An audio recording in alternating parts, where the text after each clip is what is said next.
Hello once again, Father Pat here. Our last story was on Melville Island. This next story is about the island next to it, Bathurst Island. The two islands are separated by a narrow body of water called Apsley Strait.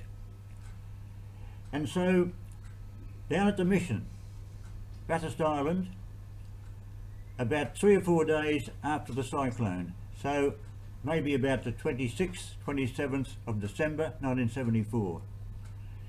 And everyone was looking at the people who were making their way back from Darwin in boats, and they were telling us about the cyclone damage there in Darwin. And so we weren't surprised really when a group of about 10 or so Japanese sailors walked into the mission.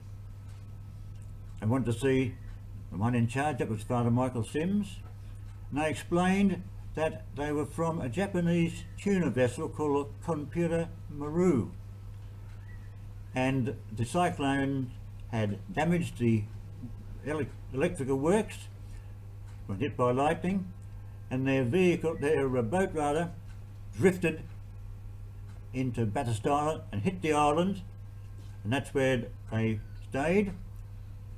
So they got off, and they knew from their maps that there was a mission, and they walked around to the mission, gave themselves, they said, here we are, we need food and help.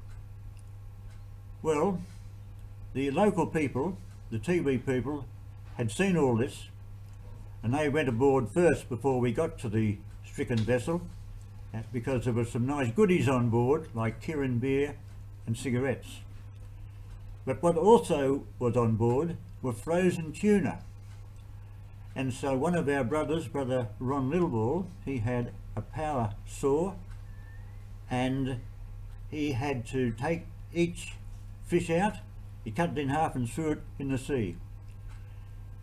And so Father Sims said, well look, we don't know what to do with it, Darwin can't help us, they're flattened, so I just want someone to supervise this boat until I know what to do with it.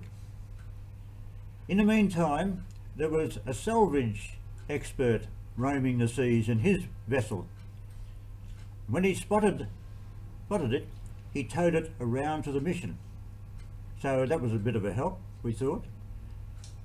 Father Sims made sure there's always somebody on board to keep control of the ship, of the Konpura Maru, and he put our mechanic on watch one Sunday morning. And while we were at Mass, 10 o'clock Mass, our salvage friend towed the boat back to Darwin.